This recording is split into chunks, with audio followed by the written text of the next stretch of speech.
For the safety of listeners at home, following guidelines specified by the MPAA for film as a baseline, the following reading will be rated PG for scenes of fantasy violence and some dark imagery.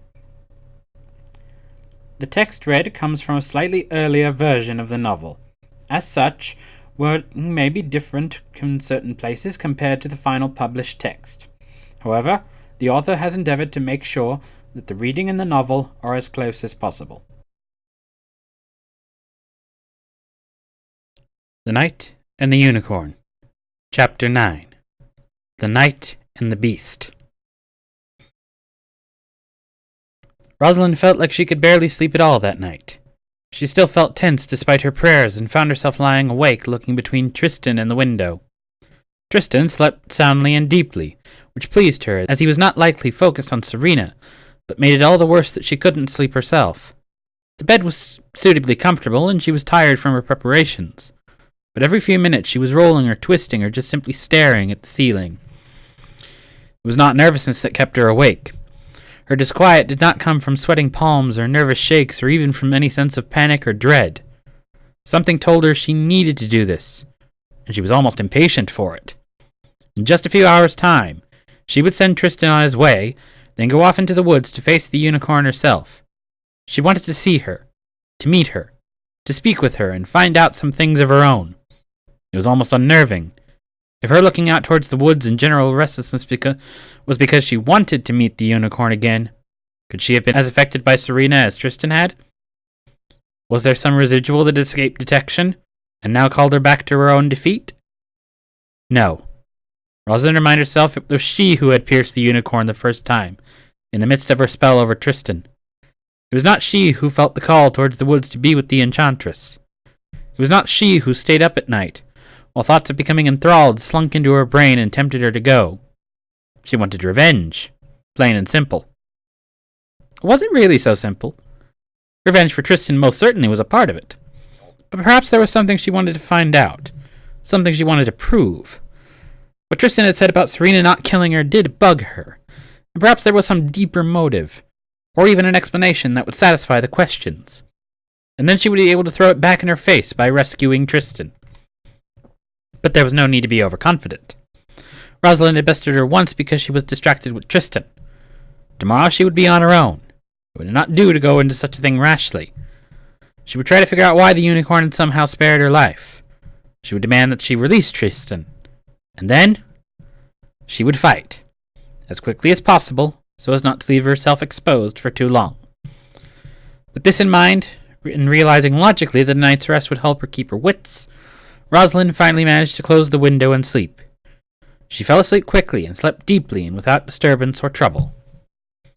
The next morning, Rosalind cooked breakfast and prepared herself a half loaf of bread and a canteen of water. She told Tristan she was going to pick berries, but his father still needed him in the field, so he couldn't come with her. Tristan silently agreed and said no more, but Rosalind saw that he wanted to say something. The previous evening's confession seemed to have worn out, however, and he said nothing more to her until it was time to go, when he gave her a half-hearted goodbye as though he didn't want her to leave. She gave a notice to his father that he might be susceptible to one of his trance-like states and to keep a close eye on him, and then they left. Rosalind took a moment to prepare herself in the silence. She gathered up the armor, neatly fitted together, and put it all in a large basket that she could carry over her shoulders. She also took the amulet from the ruins and placed it on her breast, and placed the cross around her neck with the amulet. She said the prayer one more time, closed up the basket, and put it on her shoulders.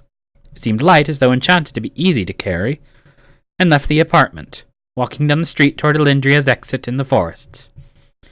Rosalind was treated with a few strange looks pointed at her as she walked through Elendria with the heavy basket. She treated everyone with good humor and gave them all the same excuse of berry picking, and they left her alone. She warded off everyone in this manner, and did not stop nor set down the basket until she was well away from Elendria and getting close to the forests. A short ways from the forest edge, Rosalind set down the basket and opened it. She took out the armor and put it on piece by piece until the whole set was on. Despite Tristan being slightly taller than her, it fit her well, and she found she could move in it easily. She also buckled the sword belt to her waist and slung the shield over her shoulder. She placed the horn on her other shoulder and ate the bread and drank some of the water while sitting on a rock. She was just getting up to go into the forest when Soren approached her from just beyond the first trees.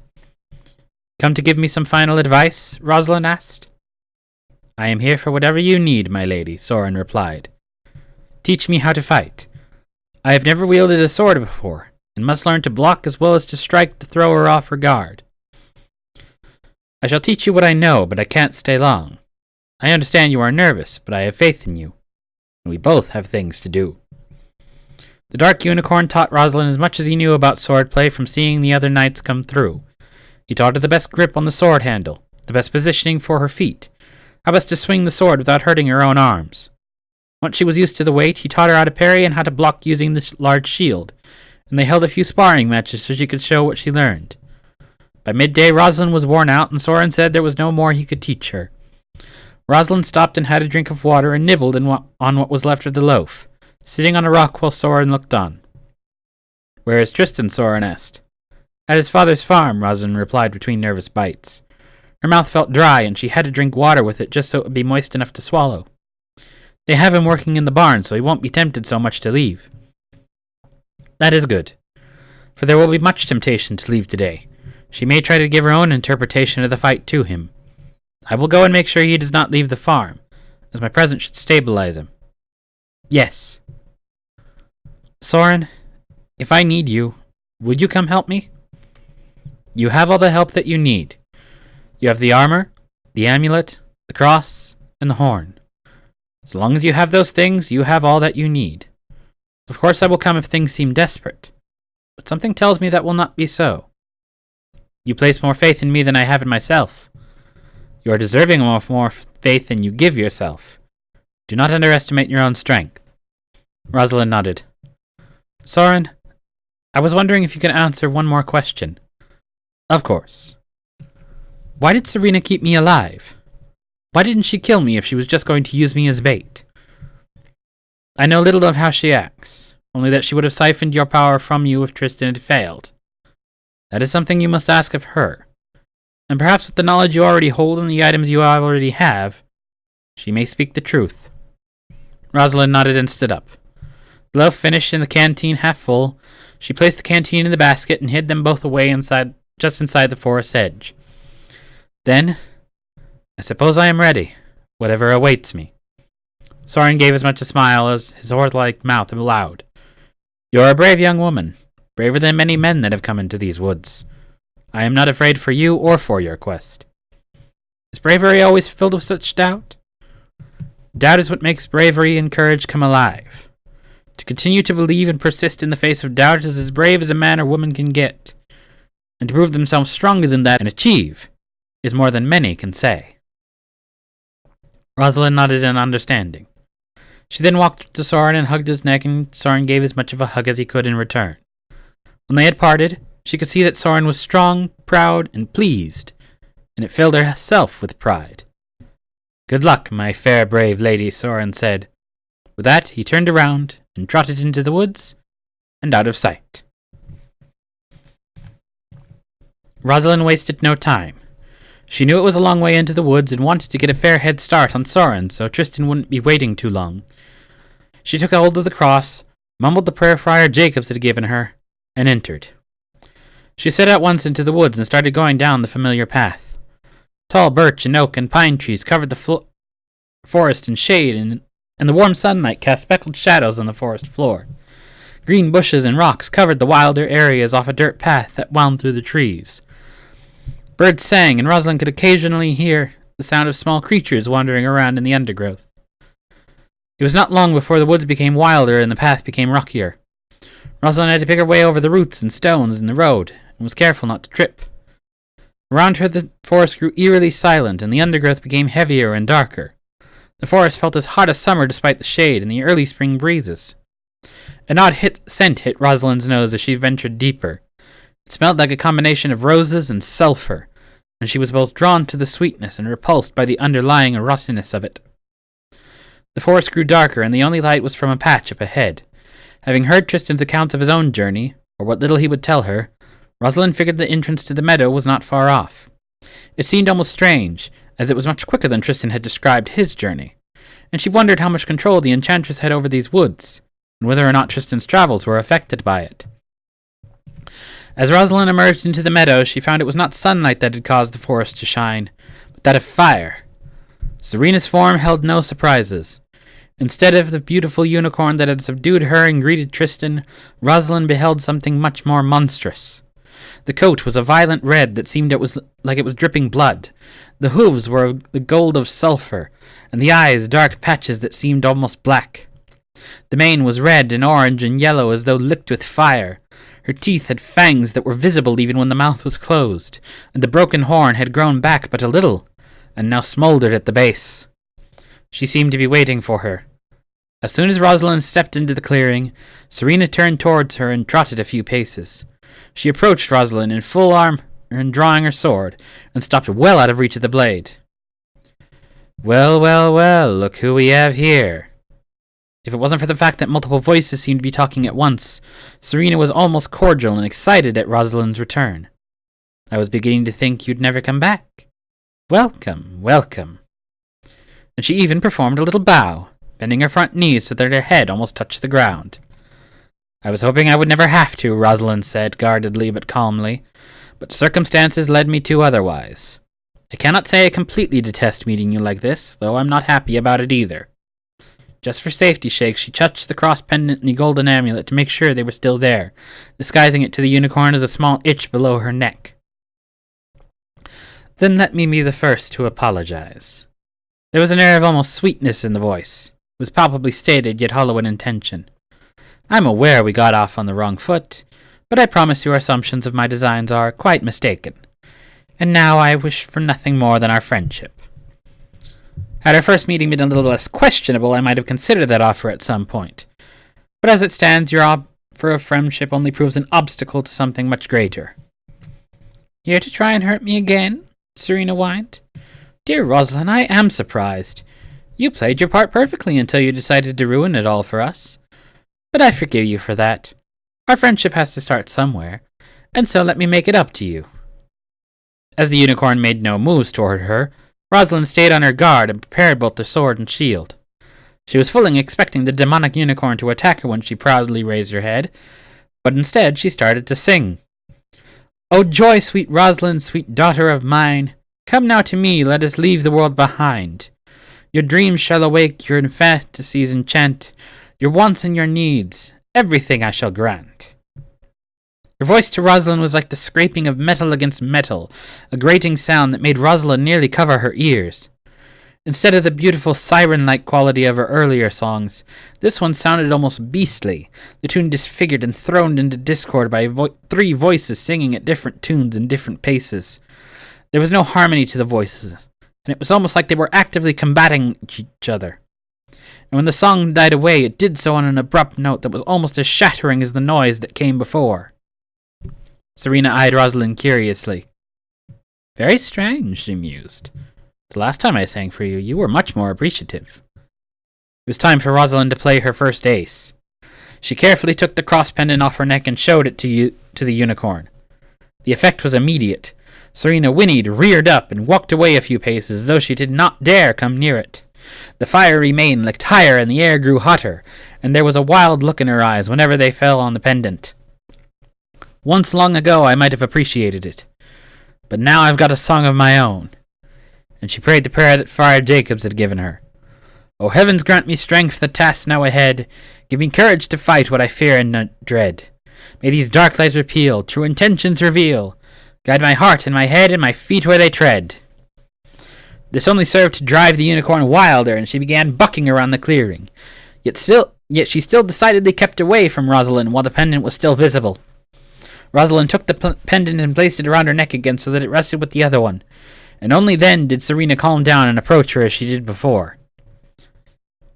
"My dear Rosalind," Serena said, pleading, "you can't possibly mean to bring that in here." "Oh, but I do. And I have a few questions you probably won't like either. But you will answer me. Or else." She left the statement and threat hanging. Serena looked down at Rosalind's chest as though afraid she'd pull out the pendant again. "Firstly," Rosalind announced, "how many others have you killed before me?" There was some hesitation, but the unicorn spoke clearly. I have lost count. It has been many years since I first ventured in this wood, and it is fair to say that I've taken one a month or so from the nearby towns. They're all dead now, except for you and my dear Tristan. Rosalind judged there to be no deceit in the words of the unicorn. What is your true form? I am what stands before you. I may have had another form long ago, but I have not switched out of this one for longer than I've been here. This is me, so far as I am concerned, and a well-placed lure to those who see me. Unlike you, she spat. You come in here and dare to resist me both in body and spirit. This is now the second time you've fought against me. We'll get to that later, Rosalind interrupted, still holding the pendant. The unicorn's mouth immediately shut, and her words were cut off as though compelled to listen and respond accordingly, and gave Rosalind leave to continue. Why do you go after women my age? The lure is best seen if one has not made love. If one's eyes are not opened as your own, it is easy to enthrall men and women alike.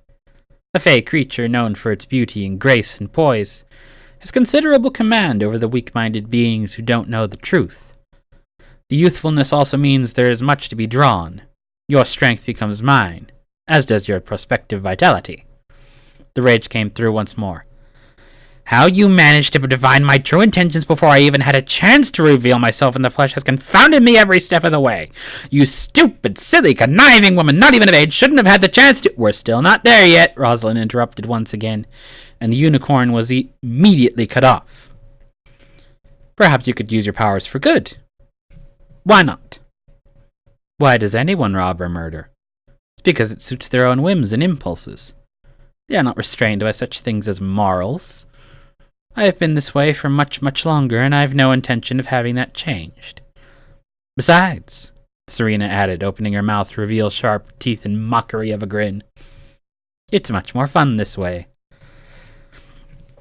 Then you are as unhinged as I assumed you were. Now tell me this. If it is so fun, why did you not kill me and simply use your magic to make Tristan assume that I was alive? I couldn't, the unicorn shouted. All who are subject to the poison die within a few days without treatment. A stupidly simple one, really. Tristan could have cured you with a berry found in the forest right next to Elydria. But you just kept on fighting. Hell, you could have made it back to town and my magic didn't force you to stay asleep and entranced. You were cured from the poison completely from the moment Tristan brought the mountain spring water to your lips, and were released with the amulet's power. If he failed the next challenge, I would have simply poisoned you again, and you would die as I wanted you to. But no, not you. What is it about you that you survive as though you'd just been injected when it took Tristan nearly 3 days for him to get the first ingredient to ward off your poison? You would have been dead by the time he got back from the mountain, but for some reason, you just kept on fighting against me every step of the way, you stupid, stubborn girl! Serena panted and snorted, but otherwise had calmed down and seemed to have no more to say on the matter. All right, then. One more question. If the berry did ward off the poison, and the spring water did cure me of it, why tell him the truth? Why let them despair? Give the rescuer hope, and he'll listen. Prove that I am speaking the truth every once in a while, and he'll devote himself to that hope. Then it's a simple twist of words and feelings to turn that devotion into hope into devotion to me. Alexander, the young knight that aided Tristan when he was last here, was stronger than most in physical strength, but buckled under the mental pressure. He survived, but only because he had been groomed appropriately. The whole of questioning had passed by without change in position on either side. Yet Rosalind had become more and more disgusted by the unicorn throughout the entire ordeal. Any traces of sympathy that might have come about from Tristan's own musing was now utterly crushed after seeing the effects and hearing the sadistic reasoning of the false unicorn. This was no creature to be awed or even amazed by the cool logic, but something to be despised and hated underneath what might have been a seemingly beautiful and kind shell. You are far more despicable than I even thought at first glance, Rosalind said simply. I take that as a compliment, Serena said. I delighted seeing you two. That you figured it out is certainly something to be proud of, and that it nearly worked for me is proof of my own power. All that remains is to make sure that I can continue doing just that. And I have no choice but to make sure you can't. Ah, well, Serena said almost lazily. I kind of wish we we could have come to something of an understanding. Live and let live, you know. But if that can't happen, then you give me no choice but to fulfill my original ideas. Serena charged forwards. Rosalind ducked and dodged out of the way. The horn might have been broken, but it was still long and very sharp now that her true form was let loose. She let Serena charge herself to the other side of the field and took time to re-examine her opponent. Serena charged forwards once more at a blinding speed. It was all Rosalind could do to put up the shield and dodge out of the way. Serena was rebuffed only slightly by the shield and changed her course but didn't slow down. She charged again and again, Rosalind putting up the shield and deflecting the unicorn, her horn, and the tongues of fire in her mane all at once. She could take her time, she just had to find the right opportunity to strike. Serena charged at her again, horn facing her, and Rosalind met it with the sword. She and Serena pushed at each other for a while, Serena trying to move the horn in position to cast magic, and Rosalind trying to break through the guard. Serena pulled up her horn again and tried to bash it on Rosalind's head, but Rosalind brought up the shield. Serena was not dismayed by this at all, and seemed to be trying as hard as she could to push Rosalind down. The shield held firm, and Rosalind stayed standing in a position that Storina taught her was best for maintaining ground, and did not move an inch. Your old fire is still there, Serena said, sounding impressed. And perhaps you gained some of the skill from Tristan. But you're not doing much, are you? I have no reason to act rashly, Rosalind said. I will wait and guard as long as I need to. Then we shall be here all day and night. I will not wear out, you know. We could end this all if you surrender. But the longer this goes, the more painful this will be for you. As for me, I can keep going as long as I need to. Rosalind had an idea. Her grip and force behind the shield began to waver, and she found herself being pushed by the unicorn. Serena soon had Rosalind in a kneeling position with the shield raised to still meet and block the unicorn's horn, and Rosalind was slowly getting weaker. See, Serena gloated, you're already weak. My poisons and my enchantments must have done something after all. I'm feeling generous, however, so I'll give you another chance. The unicorn reared up while Rosalind was still on the ground. She moved forwards a few steps and sent her hoof crashing down on Rosalind. Rosalind's plan was already in effect. She brought up the sword, and the unicorn kicked the edge of the blade hard enough that the connecting hoof cracked. The other hoof hit Rosalind, but the armor remained firm, and Rosalind took no damage aside from a slight knockback. Serena, however, was suddenly screaming and jumping and bucking, effectively limping on the damaged hoof that had kicked the blade. What? No! She flailed around the clearing, well away from Rosalind, giving her time to get up. Rosalind noticed that the wound was not healing over time like the strikes that her body had done. No matter how long it seemed since Rosalind had cracked the hoof, the damage did not mend. Serena's hoof was permanently incapacitated. Serena stared at Rosalind with a derisive snort and charged up her broken horn. The horn crackled with energy as Serena launched a fireball in Rosalind's direction. Rosalind put up the shield as she'd seen Tristan do before, and the fireball dissipated harmlessly on contact. Rosalind inched closer as Serena parried another bit of magic and blocked it, too, with the shield. The magic blast came faster and faster, but Rosalind kept up her shield and moved slowly towards Serena. Once within range, Serena lowered her horn and met Rosalind's sword once again. Serena's strikes were faster and more frantic, but Rosalind met each of them carefully and precisely. The unicorn's flailing, however, left no room for Rosalind to strike where she needed to. Distracted by the physical strikes, Rosalind had just enough time to notice Serena's horn crackling again and put up the shield. The beam of light came crashing down right on top of Rosalind, but the shield held firm and she remained undamaged. Rosalind had barely any more time to remember Alexander's demise by the spell when she was blasted backwards and away from the unicorn to the other side of the clearing. Rosalind quickly scrambled to her feet and regained her grip on the sword and shield. Serena charged at her like she had before. The limp slowed her down, but made her movements erratic, and Rosalind was often left guessing as to how she would strike until the last second. Rosalind did land strikes at each of her shoulders, but Serena kept up the assault despite her best efforts, and any strike at her body was quickly mended. Rosalind reassessed her situation. Serena was right. Even with the damaged hoof, she was still going strong. If she kept going until Rosalind was down, she could kill her and absorb her strength and be back to power. Rosalind needed to make that strike, but Serena wasn't slowing down enough to let her get even a chance of a shot at her heart. She needed help. Serena suddenly stopped at the entrance of the clearing. I can't take this any longer, she shouted. I haven't even been able to hit you. You're still running and fighting long after when most others wanted to stop. I give up. I'll just go find someone else who hasn't been ruined for my lure and kill them instead. You're no longer worth my time." In one swift move, Rosalind grabbed the horn and blew. Serena, turning around to bolt out of the meadow, reared backwards and shook her head to get rid of the blast of noise. Rosalind blew it again and startled Serena into whinnying and rearing backwards again. A third and a fourth blast soon followed, and the whole forest was filled with the sounds of the trumpet and a fierce wind. Rosalind didn't notice the wind until after she had finished blowing on the trumpet. It started out as a simple breeze, but soon grew into a fierce gale coming from deeper within the forest. The branches of the trees around them shook and rattled, and a few even broke off their limbs. Rosalind and Serena, the false unicorn frozen half in surprise and terror, looked in the direction of the wind in wonder at its sudden appearance. Something crashed out of the woods and into Serena in a veil of smoke. A second being broke loose, and then a third, and then suddenly a whole host of pale and ghostly figures had surrounded Serena and were ramming themselves into her. Serena was screaming and flailing. She tried to say something, but she was constantly cut off by her own cries and whinnies of horror. It wasn't until Serena was almost drowning in the figures that Rosalind realized they were all knights, those dead and gone before her and Tristan. One of them cried out, "You, brave woman! We cannot hold her like this for long, and we cannot kill her. We shall give you but a moment. Use it wisely." Rosalind quickly gathered the meaning of the words and stood at the ready. After a moment, the horde of spirits parted to reveal a single spot by the unicorn's shoulder. Rosalind picked up speed and charged at the enchantress, slamming into her with the shield. The armor cushioned the blow at Rosalind's shoulder, and she was unharmed. But Serena was thrown off her balance. The horde of spirits left from around her, and the unicorn slammed on her side into the ground and rolled backwards, flailing and unable to rise. She would be back up in a moment, but Rosalind now had a clear and unguarded shot.